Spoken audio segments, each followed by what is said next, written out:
You think power is loud. You think it announces itself with force, with volume, with violence. That's why you'll never have it. Real power whispers. It moves through rooms undetected. It shapes reality, while others argue about what reality is. And the moment you truly understand this, you become dangerous in ways that terrify the comfortable masses who still believe the world rewards the honest and the good. Welcome to the mind of the prince. Not a fairy tale prince. Not the hero of your childhood stories. The prince who survives when kingdoms crumble, who thrives when others merely exist, who understands that the game of life has rules no one will teach you, because teaching you makes you a competitor instead of a piece on the board.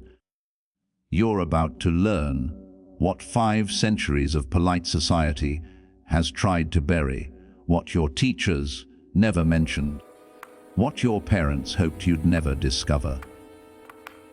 This isn't philosophy for the weak. This isn't self-help for the desperate. This is the operating system of power. And once you see it, you can't unsee it. Niccolò Machiavelli wrote The Prince in 1513, locked away in exile, politically destroyed, watching lesser men play the games he'd mastered. He did something unforgivable. He told the truth. Not the pretty truth. Not the truth that makes you feel warm inside. The truth that makes you understand why good people finish last, and why the world isn't fair and never will be. He stripped away every comfortable lie and showed the machinery beneath. And for 500 years, society has called him evil for it.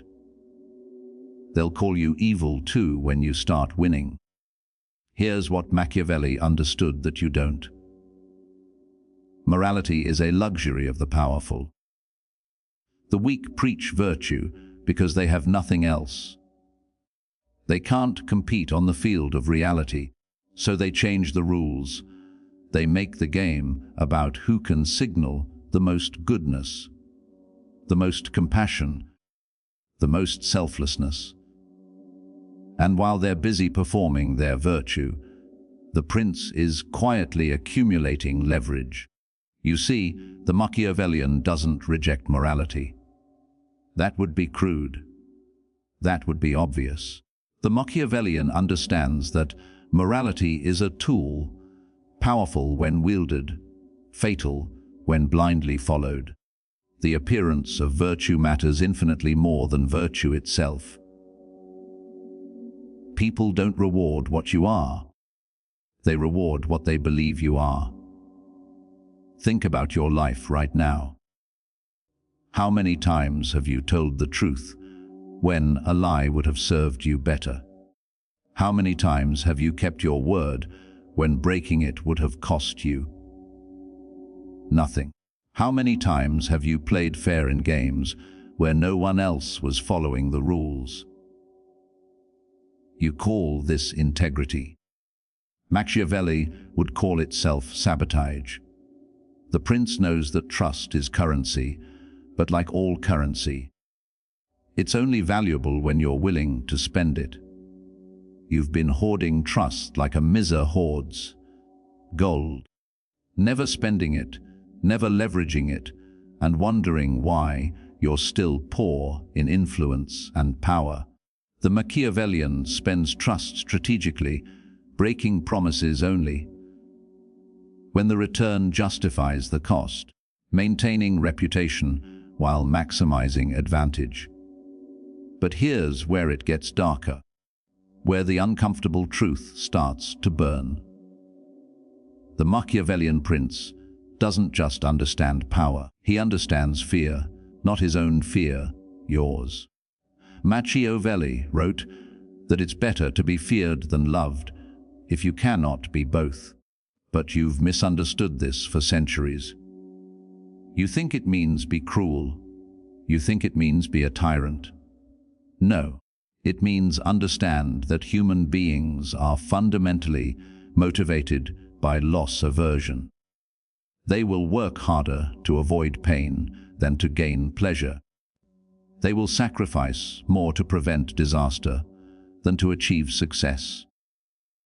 The prince who understands this doesn't need to be cruel. He simply needs to position himself as the one thing standing between others and their fears. Watch how this plays out in your office, your friend group, your family. The person with the most influence isn't the nicest. It isn't the smartest. It's the person others fear disappointing. It's the person whose approval others crave because the absence of that approval feels like a threat. You don't build this through aggression. You build this through strategic withdrawal. You build this by being the sun in someone's solar system, then occasionally going dark. The prince creates dependence, then exploits it, not violently, not obviously, gently, inevitably. Let me tell you something about human nature that will change everything. People don't want freedom. They say they do. They'll fight wars over the idea of it. But what they actually want is the feeling of freedom while someone else makes the hard decisions. They want someone to follow. They're desperate for it. Walk into any room and watch. Within minutes, social hierarchies form. Someone leads, everyone else follows. It's automatic. It's primal. It's the structure of primate troops, written into your DNA. The Machiavellian doesn't fight this. He positions himself at the top of the hierarchy by understanding the game better than anyone else playing it. And the game is this: humans are ruled by perception, not reality. Your actual competence matters less than perceived competence. Your actual intentions matter less than perceived intentions. Your actual power matters less than perceived power. The prince builds perception like an architect builds cathedrals. Every action is a brick. Every word is mortar. Nothing is accidental. When you speak, you're not sharing information. You're shaping how others see you. When you act, you're not solving problems. You're demonstrating qualities. The masses live in reaction. The prince lives in calculation. Here's the technique Machiavelli never explicitly wrote, but demonstrated in every page. The prince maintains two faces. The public face is virtue incarnate, generous, honest, merciful, faithful, humane, upright, religious. People need to see these qualities in their leaders. They need to believe power serves goodness. The private face is pure pragmatism, willing to lie, betray, manipulate, destroy, whatever the situation demands. And here's the crucial part, the part that separates the amateur from the master. The prince must be capable of being good, must practice goodness when it serves him, so that when he needs to be not good, it doesn't show. The appearance never cracks. Others break promises and look like traitors. The prince breaks promises and looks like a man forced into tragedy by circumstances beyond his control. You're probably feeling uncomfortable right now. Good. Discomfort means you're close to something real. Your entire socialization has been designed to make you cooperative, predictable, manageable. You've been taught that manipulation is evil, that self-interest is wrong, that you should consider everyone else before yourself. And where has that gotten you? You're watching videos about power because you don't have it. You're searching for answers because the game you've been playing isn't working. The Machiavellian prince isn't cruel for cruelty's sake. He's clear-eyed about reality. And reality is a competition. Resources are finite. Attention is finite. Power is finite. Someone will have it. The only question is whether it's you or someone else. But there is a deeper, more dangerous truth we haven't touched yet. Something that separates the pretender from the true prince, and it has to do with time. The amateur Machiavellian thinks short-term. He lies, gets caught, loses credibility, wonders why his tricks stop working. The master thinks in decades. Every action today is an investment in tomorrow's perception. When the prince helps someone, he's not being kind. He's creating debt. When he shares credit, he's not being humble. He's building alliances. When he admits fault, he's not being honest. He's disarming suspicion. Nothing is what it appears to be. Everything serves a longer game. You've been playing checkers. The world has been playing chess, and the Machiavellian prince is playing a game so complex you don't even know the pieces yet. Machiavelli understood that the prince must study history obsessively, because human nature never changes. The technology changes. The costumes change. The names change. But the fundamental drives, fears, desires, they're identical to what they were 3,000 years ago. People want status. They fear humiliation. They crave certainty. They follow strength. They abandon weakness. These are constants. The prince who understands the constants can predict behavior. And the one who predicts behavior controls outcomes. You think free will exists. The Machiavellian knows it's an illusion sold to people who need to feel special. Everyone is predictable when you understand their incentives. Let's talk about love for a moment, because this is where most people's Machiavellian education fails. You think the prince is loveless, emotionless, cold. Wrong. The prince understands that love is the most powerful force in human psychology, which makes it the most exploitable. People will do anything for those they love. They'll die. They'll kill. They'll betray their own values. The prince doesn't avoid love. He inspires it in others while remaining strategically detached himself. He becomes what others love. The authority figure, the protector, the visionary, while never allowing love to cloud his judgment. Your attachments make you weak. They make you predictable. They give others leverage over you. The prince eliminates his own vulnerabilities while creating them in everyone around him. Here's a thought experiment. Imagine you knew with certainty that everyone you met would betray you the moment it served their interests. How would you interact with them? You'd be polite, cooperative, friendly even, but you'd never truly trust. You'd verify everything. You'd protect yourself. You'd prepare for their inevitable turn. Now, what if I told you that this isn't a thought experiment? What if I told you this is simply reality, and most people are just too naive to see it? The Machiavellian prince operates from this assumption, not because he's cynical, because he's observed, because he's seen what happens when incentives shift. People who loved you will destroy you. Partners will abandon you. Friends will exploit you. Not because they're evil, because they're human. And humans are self-interested creatures who follow incentives like rivers follow gravity. The defense against this isn't bitterness. It's clarity.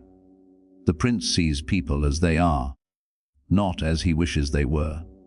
He works with human nature instead of against it. When you understand that everyone acts from self-interest, you stop being surprised by betrayal and start predicting it. When you stop predicting it, you start preventing it. When you start preventing it, you start controlling outcomes. Control is the game. Everything else is theater. Now we arrive at the darkest technique, the one that will test whether you're actually ready for this knowledge or just a tourist in dangerous ideas.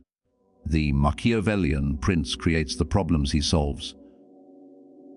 He generates the chaos he brings order to. He engineers the crisis that makes him necessary. This isn't comic book villainy.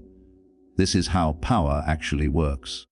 Politicians create fear of external enemies to unite populations behind them. Corporations create problems their products solve. Leaders create dependencies that make them indispensable. The pattern is everywhere once you see it. The prince doesn't wait for opportunities. He manufactures them. He shapes the landscape so that all roads lead back to him. Think about the conflicts in your life. How many of them serve someone else's interests? How many of the problems you're solving were created by the person who looks like they're helping you solve them? The coworker who creates chaos then positions himself as the fixer. The friend who creates drama then plays peacemaker. The leader who creates uncertainty then sells stability. Once you see this pattern, you can't unsee it. And once you can't unsee it, you have a choice. Remain a piece on the board, or become a player moving pieces. The Machiavellian prince also understands something about information that gives him God-like power in social systems. Information asymmetry is the ultimate advantage. When you know things others don't, you can predict their moves while yours remain mysterious. The prince is obsessed with gathering intelligence, not dramatically, not obviously, through conversation, through observation, through strategic questions that make others reveal themselves. While he reveals nothing, he asks about your weekend to understand your priorities. He asks about your problems to identify your vulnerabilities. He asks about your dreams to map your motivations. And while you're feeling heard, feeling seen, you're being catalogued. Every piece of information you share is a weapon you've handed to someone who knows how to use it. Contrast this with how you operate. You share freely. You signal your intentions. You announce your plans. You reveal your fears. You're transparent because you've been taught transparency is virtue. And maybe it is, in a world that doesn't exist. In the actual world, transparency is suicide. The prince operates in the shadows not because he's hiding evil, but because visibility creates vulnerability. The more others know about you, the more they can predict you. The more they can predict you, the more they can manipulate you. You think privacy is about having something to hide.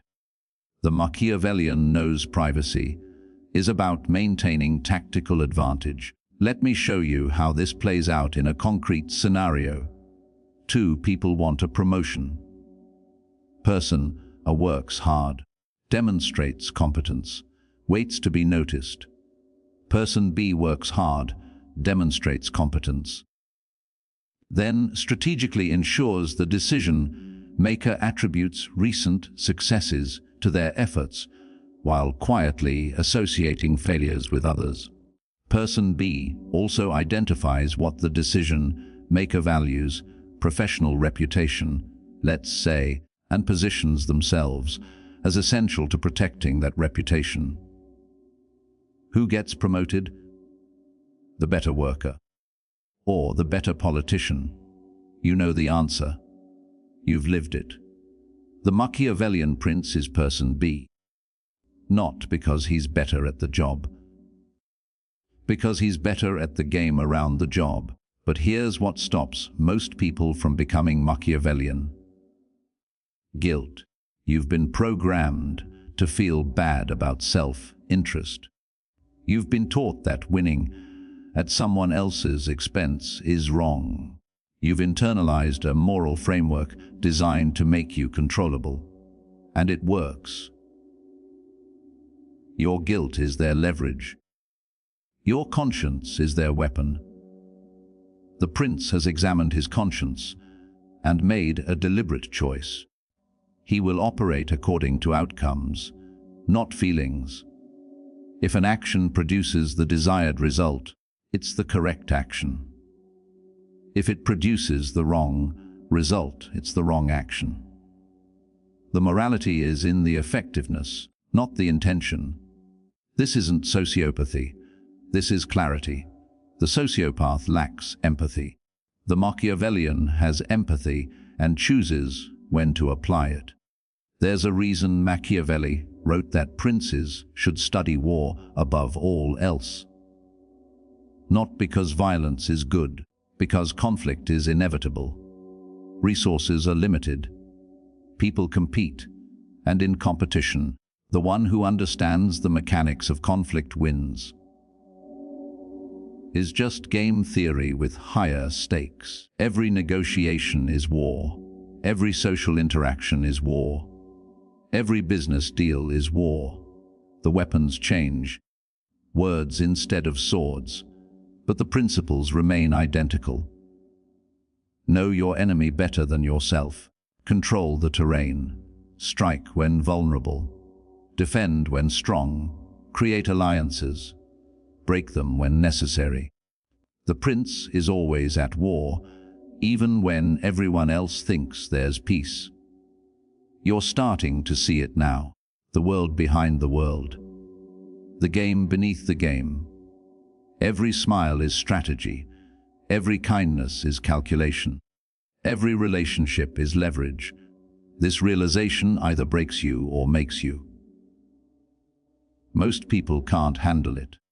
They retreat back into comfortable narratives about fairness and merit and justice. They need to believe the world is good. The prince doesn't need to believe anything. He observes what is and operates accordingly. But there is one final layer, one more truth that separates the Machiavellian prince from everyone else, and it has to do with identity itself. The prince has no fixed identity. He's whoever the situation requires him to be. With the religious, he's devout. With the skeptics, he's questioning. With the ambitious, he's a ladder. With the afraid, he's shelter. This isn't dishonesty. This is fluidity. You cling to a coherent sense of self because you've been taught authenticity is virtue. But authenticity is just another prison. The prince understands that identity is a tool, not a truth. He shapes himself to the environment like water shapes to the container. And in doing so, he flows where others crash. You're rigid, you break. He's flexible, he endures. Machiavelli wrote that fortune controls half of our actions, but we control the other half. Most people are boats without rudders, blown by winds they don't understand, claiming they're unlucky when they crash. The prince builds rudders, studies winds, charts courses. When fortune favors him, it's because he positioned himself where fortune was likely to strike. When fortune abandons him, he's already prepared alternatives. Luck isn't random.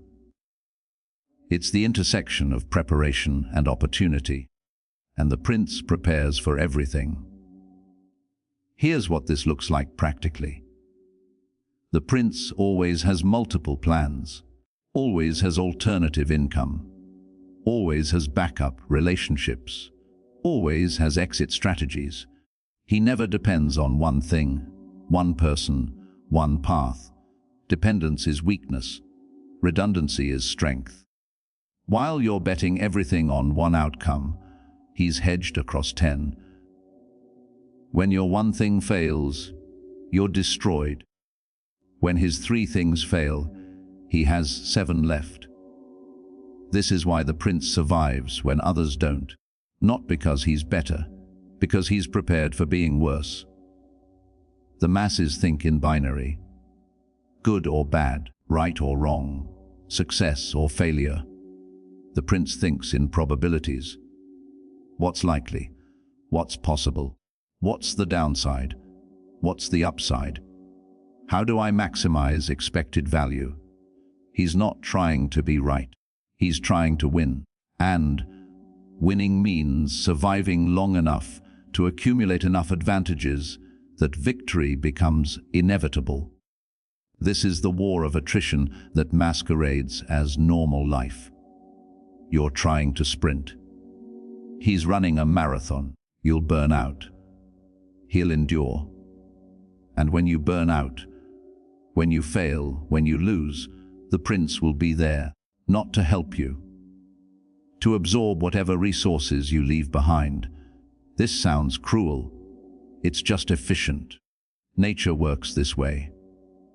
Energy flows from the weak to the strong. Resources accumulate in successful systems. The prince is a successful system. You might not be. That's not a judgment. It's an observation. And the prince deals in observations, not judgments. So what do you do with this knowledge?